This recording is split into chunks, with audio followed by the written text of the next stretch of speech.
ناظرین، عراق میں ایک تاجر رہا کرتا تھا جس کو اللہ تعالیٰ نے بے شمار جانوروں اور بے پناہ دولت سے نوازا تھا۔ وہ جانوروں کو بیچنے کا کاروبار کرتا، ان کو پالتا پوستا، ان کی دیکھ بھال کرتا، اچھی غذا کھلاتا اور حلال طریقے سے ان کو بیچ دیتا۔ اسی وجہ سے اسے ایک جگہ سے دوسری جگہ جانا پڑتا تھا۔ ایک بار ایسا ہوا کہ اس نے اپنی بکریوں کو دوسرے شہر جا کر بیچنے کا فیصلہ کر دیا۔ اس نے اپنے بیٹے سے کہا کہ میں یہ بکریاں بیچنے کے لیے جا رہا ہوں۔ بیٹے نے کہا ہم آپ کے ساتھ چلنا چاہتے ہیں ابا جان، لیکن ان کے باپ نے کہا نہیں، اس بار نہیں۔ اس کے بعد تاجر اچھی نیت کے ساتھ اپنی بکریوں کو لے کر حلب شہر کی طرف روانہ ہو گیا۔ وہ تاجر اس جگہ پر پہنچ چکا تھا۔ کچھ دن وہ وہاں رکا۔ وہاں پر مویشیوں کا ایک بہت بڑا بازار لگتا تھا۔ اس نے اپنی ساری بکریاں بیچی اور بہت ساری رقم کما کر واپس اپنے شہر کی طرف روانہ ہو گیا۔ ابھی وہ رستے میں ہی تھا، ایک ڈاکو جو اس جگہ کا مشہور ڈاکو تھا، اس نے اس کو دیکھ لیا اور وہ سمجھ گیا کہ تاجر کے پاس بہت زیادہ رقم ہے، یعنی بہت زیادہ روپے پیسے ہیں۔ اس نے سوچ لیا کہ میں اسے لوٹ لوں گا۔ وہ ڈاکو لگاتار اس تاجر کا پیچھا کرنے لگا۔ جب تاجر رستے میں ایک ویران جگہ پر ایک درخت کے نیچے کچھ دیر آرام کرنے کے لیے رکا، اس ڈاکو نے تاجر پر حملہ کر دیا۔ اس کی گردن پر اپنا خنجر رکھا اور کہنے لگا جو کچھ بھی تمہارے پاس ہے نکال کر چپ چاپ میرے حوالے کر دو۔ اس نیک انسان نے ادھر ادھر دیکھا اور شور مچایا کہ کوئی شاید اسے بچا لے، مگر اس ویران جگہ پر اس کی آواز سننے والا کوئی نہیں تھا۔ اس نے خاموشی سے اپنا سارا مال ڈاکو کے حوالے کر دیا اور کہا اب تو مجھے جانے دو، لیکن ڈاکو کی نیت بدل چکی تھی۔ اس نے کہا نہیں، میں تجھے مار ڈالوں گا۔ تاجر نے کہا تم نے میرا تمام مال لے لیا، اب تمہیں میری جان سے کیا غرض ہے؟ میرے چھوٹے چھوٹے بچے ہیں، مجھے قتل نہ کرو۔ مگر ڈاکو کے سر پر خون سوار تھا۔ تاجر نے اس کی منت سماجت کی، مگر ڈاکو نے اس کی کوئی پرواہ نہ کی اور اس کو قتل کرنے لگا۔ تاجر نے دائیں بائیں دیکھا کہ اس کی کوئی مدد کر دے، مگر وہاں کوئی انسان موجود نہیں تھا۔ اچانک اس کی نظر اوپر درخت پر گئی جس کے نیچے وہ آرام کر رہا تھا۔ اس نے وہاں پر دیکھا دو کبوتر بیٹھے تھے اور اس کی طرف دیکھ رہے تھے۔ اس نے ان کبوتروں کی طرف دیکھ کر کچھ کہنا چاہا، لیکن ڈاکو خنجر سے اس پر حملہ کرنے لگا۔ اچانک اس نے بڑی مشکل سے ان کبوتروں کو مخاطب کیا اور کہا کہ اے کبوتر، گواہ رہنا کہ مجھے اس نے بے رحمی سے مارا ہے، میرے حلال کمائے ہوئے مال کو اس نے چھین لیا۔ تم گواہ رہنا اور میرے بچوں کو میرے بارے میں بتا دینا۔ تب تک ڈاکو اسے قتل کر چکا تھا۔ اس کے آخری الفاظ مزاحیہ انداز میں دہرانے لگا، اے کبوتروں گواہ رہنا، گواہ رہنا، یہ کبوتر بے زبان تیری کیا گواہی دیں گے؟ اب ڈاکو اس انسان کو مار کر اپنے رستے پر آ چکا تھا۔ رستے میں بھی وہی الفاظ دہرا رہا تھا کہ بے زبان پرندے اس کی کیا گواہی دیں گے؟ ایسا نہیں ہو سکتا، انہیں کیا معلوم کہ میں کون ہوں؟ ادھر اس کے گھر والے اس کے آنے کا انتظار کر رہے تھے۔ دن گزرتے رہے لیکن اس کی کوئی خبر نہ ملی۔ چنانچہ اس کا بڑا بیٹا اپنے والد کی تلاش میں اسی حلب شہر میں آیا۔ وہاں اس کو بتایا گیا کہ فلاں تاریخ کو تمہارا باپ یہاں آیا تھا، اس جگہ کو رکا تھا اور فلاں کے ہاتھ اس نے اپنی بکریوں کو بیچا تھا اور اس کی رقم وصول کی تھی جو کہ بہت زیادہ تھی، اور چند دنوں کے بعد حلب سے کچھ دور فاصلے پر ویرانے میں کسی نامعلوم شخص نے اسے خنجر سے مار دیا اور ساری رقم چھین کر بھاگ گیا۔ تمہارے والد کو اسی شہر کے قبرستان میں دفنا دیا گیا ہے۔ یہ سن کر بیٹا بہت رویا اور بہت غمزدہ ہوا۔ وہ بیٹا اپنے باپ سے بہت محبت کرنے والا تھا۔ اس شہر کے حاکم کے پاس گیا اور کہا کہ یہ کیا ہو گیا؟ میرا باپ تو یہاں پر کاروبار کے سلسلے میں آیا تھا، بکریوں کو بیچتا تھا، اس کو قتل کر دیا گیا اور اس کے پاس جو رقم تھی وہ رقم بھی چھین لی گئی۔ رقم کا غم نہیں، لیکن میرے باپ کے جانے کا بہت غم ہے۔ ایسے آپ کے شہر میں کوئی اجنبی آتا ہے اور کسی کو مار کر چلا جاتا ہے، کیا آپ کے پاس اسے پکڑنے والا کوئی نہیں؟ شہر کے حاکم نے اس کی بات نہ سنی۔ وہ رو رو کر وہاں سے قاضی کے پاس پہنچا۔ قاضی نے بھی اس کی کوئی مدد نہ کی۔ اس کے بعد وہ اپنے والد کے ان دوستوں کے پاس گیا جن کے ہاتھوں اس نے اپنی بکریوں کو بیچا تھا۔ اس کے دوست کہنے لگے کہ یہ بات تو سچ ہے، کہ اس نے رقم جمع کی اور رقم لے کر اکیلے نکل گیا۔ لیکن بتاؤ کہ کون گواہی دے گا، کیونکہ وہ تو تنہا تھا، اس کے ساتھ کوئی بھی نہیں تھا۔ شاید اگر کوئی اس کے ساتھ بھی ہوتا تو اسے بھی مار دیا جاتا۔ بڑی بے دردی سے اس کو قتل کیا اور وہ وہاں سے اب جا چکا ہے، ہم اسے نہیں ڈھونڈ سکتے۔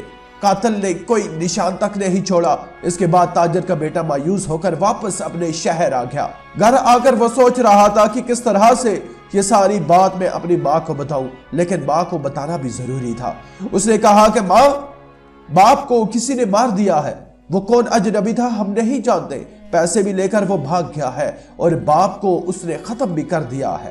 میں اس قبرستان سے ہو کر آ رہا ہوں جہاں پر ان کو دفن کیا گیا ہے۔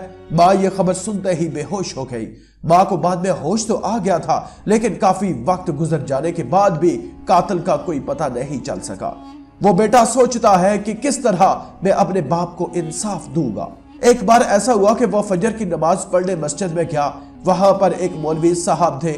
انہوں نے اسے پریشان اور زاروں کی طرح روتے ہوئے دیکھا تو اس نے پوچھا، بیٹا کیا بات ہے، آخر تم اتنا کیوں رو رہے ہو؟ اس نے تمام واقعہ مولوی صاحب کو سنا دیا کہ میرے نیک باپ کو کسی نے مار دیا ہے، میں یتیم ہو گیا ہوں، مجھے سمجھ میں نہیں آ رہا کہ وہ کون تھا جس نے چپکے سے میرے باپ کو قتل کر دیا۔ اس شہر کے حاکم کو بھی یہ بات معلوم نہیں، گواہی دینے والا بھی کوئی نہیں۔ تو مولوی صاحب کہنے لگے کہ اگر میں تمہیں وقت کے ولی کے بارے میں بتاؤں جو اللہ کے ولی ہے اور بہت ہی علم رکھتے ہیں، وہ ضرور تمہیں خبر دیں گے کہ تمہارے باپ کو کس نے ناجائز طور پر قتل کیا ہے۔ یہ سن کر بیٹا بہت خوش ہوا۔ اس نے کہا کہ آپ مجھے ان سے ملوا سکتے ہیں۔ مولوی صاحب کے ساتھ وہ اس اللہ والے کے پاس پہنچا۔ اللہ کے ولی اس وقت عبادت میں مصروف تھے۔ بیٹا چپ کے روئے جا رہا تھا۔ اللہ کے ولی نے اپنی عبادت سے فارغ ہو کر کہا، بیٹا غم نہ کرو، انشاءاللہ وہ گواہی دیں گے۔ تمہارے باپ کے قتل کی جن کے بارے میں اس اجنبی کو بھی گمان نہیں تھا۔ تم دیکھ لینا، اللہ تعالیٰ کی رسی جب کھچتی ہے تو بڑے سے بڑے مجرم اپنی گردن کو نہیں بچا سکتے۔ تم دیکھ لینا وہ پکڑا جائے گا اور اپنے منہ سے خود ابھرے گا۔ اب یہاں پر آپ ڈاکو کے بارے میں سنیے۔ وہ ڈاکو ابھی بھولا نہیں تھا کہ اس نے نیک تاجر کو قتل کیا تھا۔ جب بھی وہ کسی کبوتر کے جوڑے کو دیکھتا تو اسے ایک نیک تاجر کے الفاظ یاد آ جاتے تھے، اب کبوتروں گواہ رہنا۔ وہ پھر سے ہنستا اور کہتا کہ کتنا بے وقوف تھا نا تاجر، بے زبان کبوتروں کو گواہ بنا گیا۔ ارے مجھے کون پکڑے گا، آج میں شہر کا امیر ترین آدمی ہوں، میرے برابر کوئی نہیں آ سکتا۔ ایک مرتبہ اس کے کسی قریبی رشتہ دار کے ہاں تقریب تھی۔ وہ خود بھی امیر تھا اور اس کا رشتہ دار بھی بہت پیسے والا تھا۔ وہاں پر بہت سے نامی گرامی لوگ موجود تھے۔ وہاں پر طرح طرح کے کھانے لگائے گئے۔ اس قاتل کے سامنے بھی ایک بڑا سا تھال رکھا گیا۔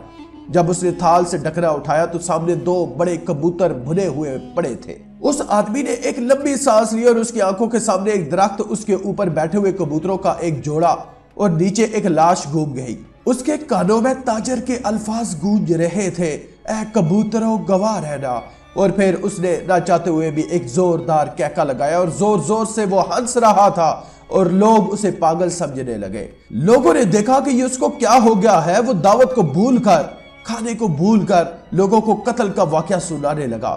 اس نے ایک ایک بات مکمل تفصیل سے لوگوں کے سامنے بتا دی۔ لوگ یہ سن کر حیران زدہ تھے۔ جیسے ہی اس نے اپنے راز کو اپنے منہ سے کھولا تو اسے احساس ہوا کہ میں نے یہ کیا غلطی کر دی۔ برسوں سے جس بات کو لوگ بھول چکے تھے اور لوگوں کو پتہ ہی نہیں تھا کہ میں نے اس تاجر کو قتل کیا تھا اور مقدمہ بند ہو چکا تھا، یہاں تک کہ قاضی نے بھی اپنا ہاتھ ہٹا لیا تھا، اب خود میں نے چرچا کر دیا اس بات کا۔ لیکن اب تیر کمان سے نکل چکا تھا۔ چند گھنٹوں میں یہ بات حلب میں لوگوں کی زبانوں پر تھی۔ شہر کے حاکم کو بھی اطلاع مل گئی۔ اس نے فوراً اس قاتل کو گرفتار کرنے کا حکم دیا۔ اس دعوت میں شریک لوگوں کو گواہی کے لیے طلب کیا گیا۔ انہوں نے اپنے اپنے بیان دیے۔ مجرم کو بلوا کر گواہوں کے بیان سامنے رکھے گئے۔ اس کے پاس اعتراف کے سوا اور کوئی چارہ نہ تھا۔ اس نے خود اپنے منہ سے اگلا تھا، ظاہری سی بات ہے، اب وہ کیسے کہہ سکتا ہے کہ میں نے یہ نہیں کہا ہے۔ قاضی نے مجرم کو پھانسی کی سزا سنا دی۔ مجرم سے اس کی بیوی نے الوداعی ملاقات کی اور اس سے پوچھا کہ جب اتنے سالوں سے تمہارے اس تاجر کے بارے میں لوگوں کو پتہ نہیں تھا، میں بھی نہیں جانتی تھی، تو پھر کیسے تم نے اس راز کو فاش کر دیا؟ اس نے جواب دیا کہ مجھے نہیں پتا، مجھے ایسا لگا کہ ایک بزرگ ہستی میرے سامنے ہے، اس کا چہرہ بہت نورانی تھا، وہ میرے سامنے آئے اور انہوں نے نہ جانے کیا پڑھ کر میرے منہ پر دم کیا۔ میں بولنے لگا، میں نے وہ سب بولا جس کو کبھی نہ کہنے کی میں نے قسم کھائی تھی۔ اگلے دن صبح سویرے اس کے پھانسی کے منظر کو دیکھنے کے لیے بہت سارے بے شمار لوگ جمع تھے۔ ان میں ایک تاجر کا بیٹا بھی تھا۔ اسے معلوم ہو گیا تھا کہ قاتل گرفتار ہو چکا ہے، اسے پکڑا جا چکا ہے۔ وقت کے ولی نے جو کہا تھا وہ بات سچ ثابت ہو چکی ہے، لیکن ابھی بھی ایک منظر دیکھنا باقی تھا۔ اس کی گردن میں رسی ڈال دی گئی۔ اس نے کہا کہ لوگوں، میری زبان سے وہ الفاظ نہیں نکلے تھے بلکہ وہ کبوتروں کی زبان سے نکلے تھے۔ وہ 2 کبوتر جو اس درخت پر موجود تھے، جو مجھے مارتے ہوئے دیکھ رہے تھے، اور وہی دعوت کے روز میرے سامنے تھال میں پڑے تھے، لیکن مجھے نہیں پتا وہی کہہ رہے تھے۔ میرے منہ سے بس ان کے الفاظ کی ادائیگی ہو رہی تھی۔ لوگ یہی سمجھ رہے تھے کہ اس کا ذہنی توازن بگڑ چکا ہے، یعنی اب یہ پاگل ہو چکا ہے۔ جب جلاد نے رسی کھینچ دی، لوگوں نے ایک مجرم کو اس کی سزا پاتے ہوئے دیکھ لیا اور سب نے سکون کی سانس لی۔ پھر اچانک لوگ نعرہ تکبیر، اللہ اکبر کی آواز بلند کرنے لگے۔ اللہ چاہے تو بے زبان کو بھی زبان دے دے۔ اسی وقت لوگوں نے 2 کبوتروں کو دیکھا جو قاتل کے سر پر بغیر کسی حرکت کے بیٹھے تھے۔ تمام لوگوں نے کہا کہ ہم نے گواہی دی، اور ان 2 کبوتروں نے گواہی دے دی۔ اور پھر یہی نہیں ہوا کہ مجرم کو اپنی سزا مل گئی، بلکہ بکریوں سے حاصل ہونے والی رقم بھی جو تاجر کی تھی اس کے بیٹے کو دلوائی گئی۔ سبحان اللہ! بے شک انسان اگر نیک کام کرتا ہے تو اللہ تعالیٰ گواہی بے زبان چیزوں سے بھی دلوا دیتا ہے۔ ہمیں یقین ہونا چاہیے اس بات کا کہ ہماری مدد کے لیے ہمارا رب ہی کافی ہے۔ آخر میں اللہ رب العزت سے دعا ہے کہ اللہ تعالیٰ ہمیں نیک اعمال کرنے اور برائی سے بچنے اور بچانے کی توفیق عطا فرمائے۔ آمین یا رب العالمین۔